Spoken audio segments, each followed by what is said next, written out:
काय चाललंय जान्हवी? आपण अशा नाही आहात हे आपल्यालाही माहिती आहे. मग का असं खेळताय? आपण आपली सभ्यता सोडून खेळू नका.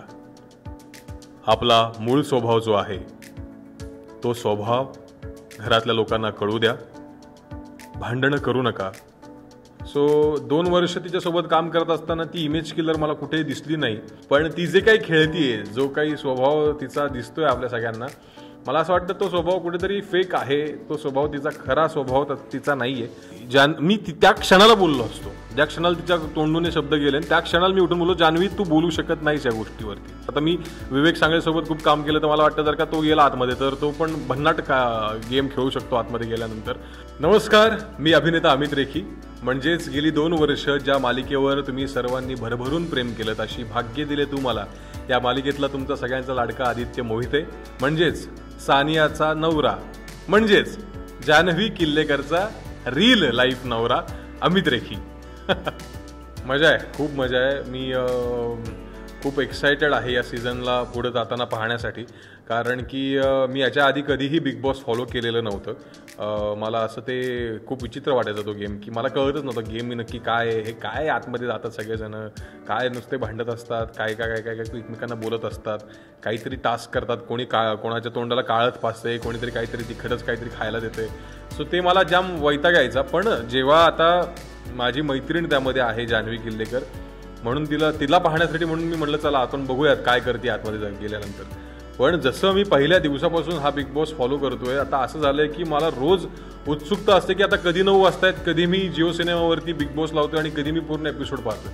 ही म्हणजे खरंच हा फार वेगळा आणि फॅन्टॅस्टिक गेम आहे. ज्यांनी कोणी हा गेम डिझाईन केला त्याच्या बुद्धिमत्तेचंच कौतुक करावं असं वाटतं मला, की एवढा कमाल लेव्हलचा गेम त्यांनी डिझाईन केलाय. आणि खूप मजा येते मराठी बिग बॉसचा हा सीझन पाहताना. आपल्याला आता कळलं की सगळ्यात जास्त हायेस्ट रेटिंग सुद्धा यावेळेसच्या सीझनला आलंय. कंटेस्टंट सुद्धा त्याला जबाबदार आहेतच, कारण की कंटेस्टंट सगळे भयंकर आहेत. खूप वेगवेगळ्या पद्धतीच्या पर्सनॅलिटीज एकत्र आलेल्या आहेत. आणि सगळ्यात महत्त्वाचं म्हणजे आपल्या सगळ्यांचा लाडका अभिनेता रितेश देशमुख सर यावेळेचा सीझन होस्ट करत आहेत. कुठेतरी मजा येते हा सीझन पाहताना.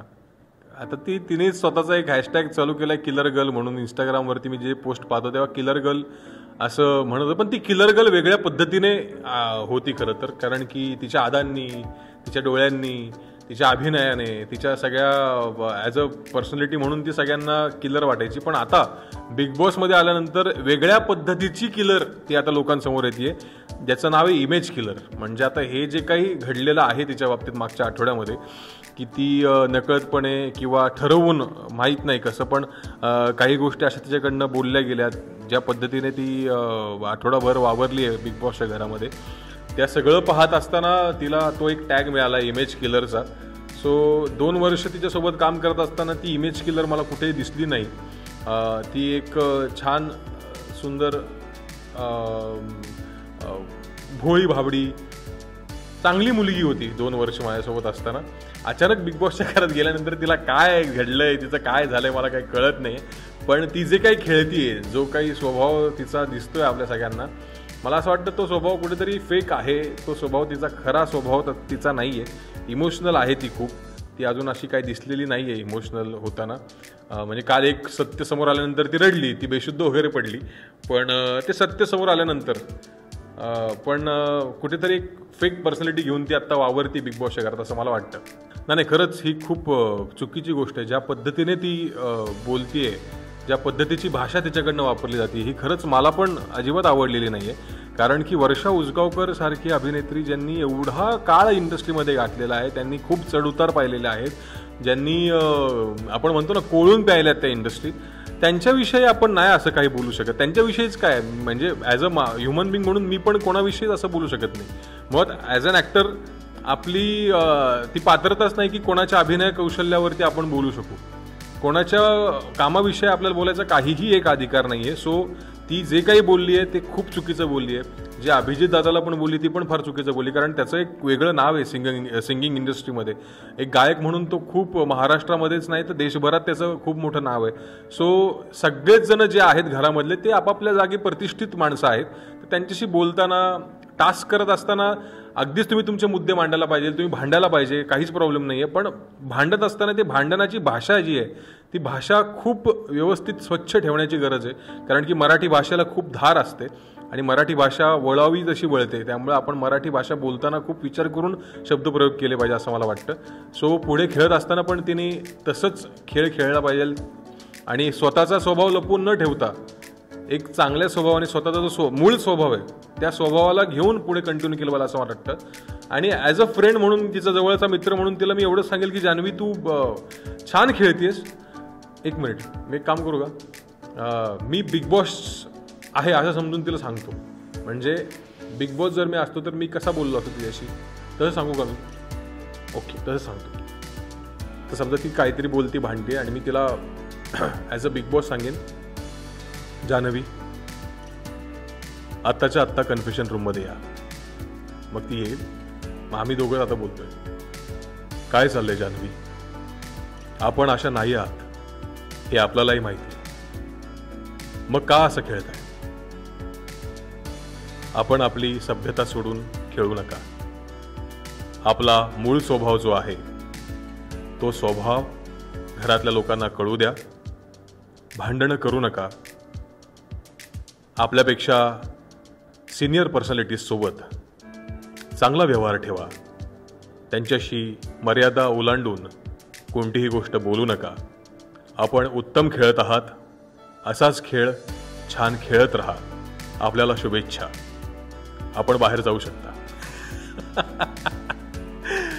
काय छान खेळ बाई, मस्त खेळ. आमच्या सगळ्यांची इच्छा आहे की तुला ट्रॉफी घेऊन पाहायचं आहे आम्हाला सगळ्यांना. सो छान खेळ, मस्त खेळ. जे कुठेतरी तुला टॅग लागला इमेज किलरचा तो पुसून काढायचा प्रयत्न कर. All the best. मी बोललो असतो, मी अगदीच बोललो असतो.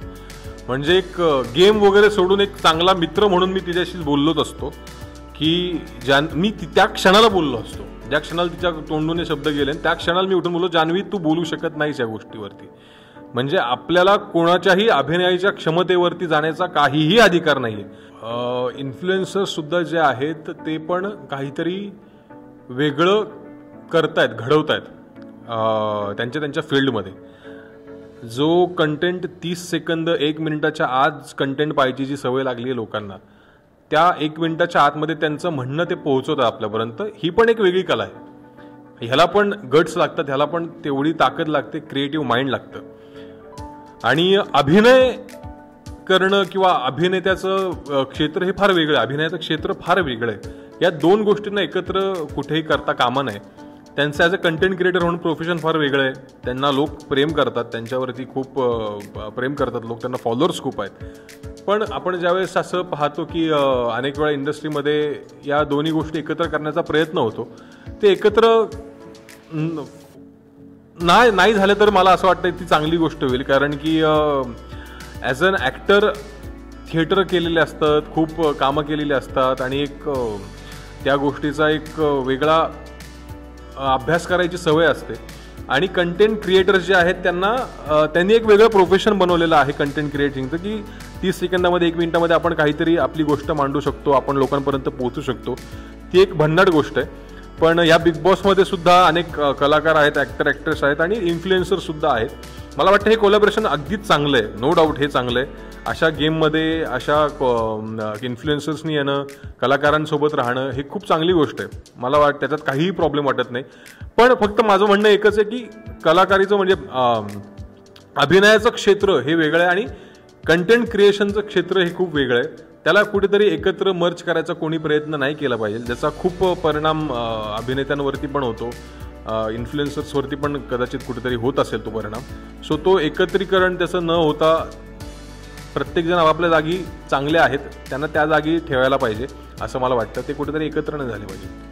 स्पर्धक या वर्षीचे खूपच तगडे आहेत सगळेच. म्हणजे सगळेजण म्हणजे एकदम झोकून देऊन ते गेम खेळत आहेत आणि चांगल्या पद्धतीने गेम खेळत आहेत सगळेजण.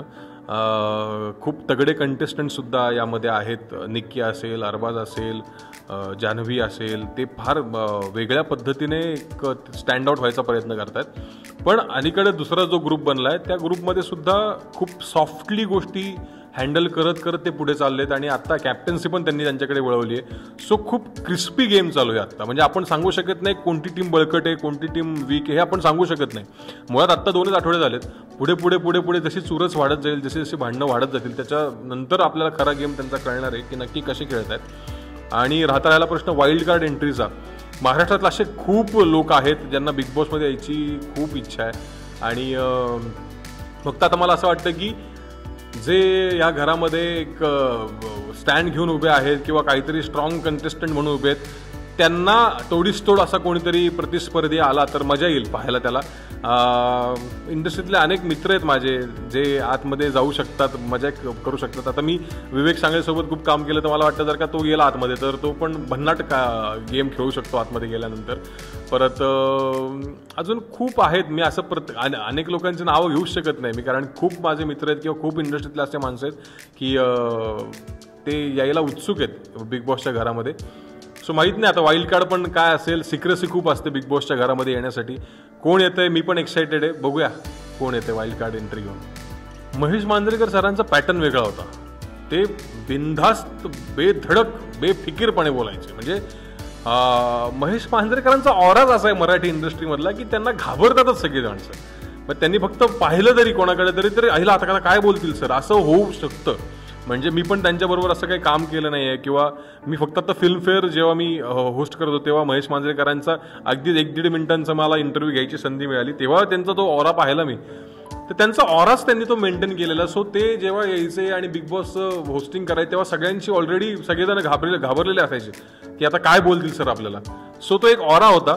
पण रितेश देशमुख आत्ता होस्टिंग करतायत. रितेश देशमुखांचा जो स्वभाव आहे, त्यांचं जे नेचर आहे किंवा ॲज अ पर्सनॅलिटी जे आहेत जे आपल्या समोर आलेले आहेत ते खूप सॉफ्ट हार्टेड किंवा एक खूप सॉफ्ट नेचरचा माणूस जो आपल्या बायकोला खूप प्रेम करतो, त्यांना खूप आदर देतो, आहोजाहो करतो, जो माणूस प्रत्येक वेळेस आपल्याला शांततेत बोलताना दिसतो, असा एक माणूस जेव्हा बिग बॉसचा भाऊचा धक्का होस्ट करायला येतो आणि तो बिग बॉसच्या घरातल्या लोकांची शाळा घेतो, ते पाहताना ह्या ज्या 2 पर्सनॅलिटीज आता दिसत आहेत ती पाहायला पण खूप मजा येते.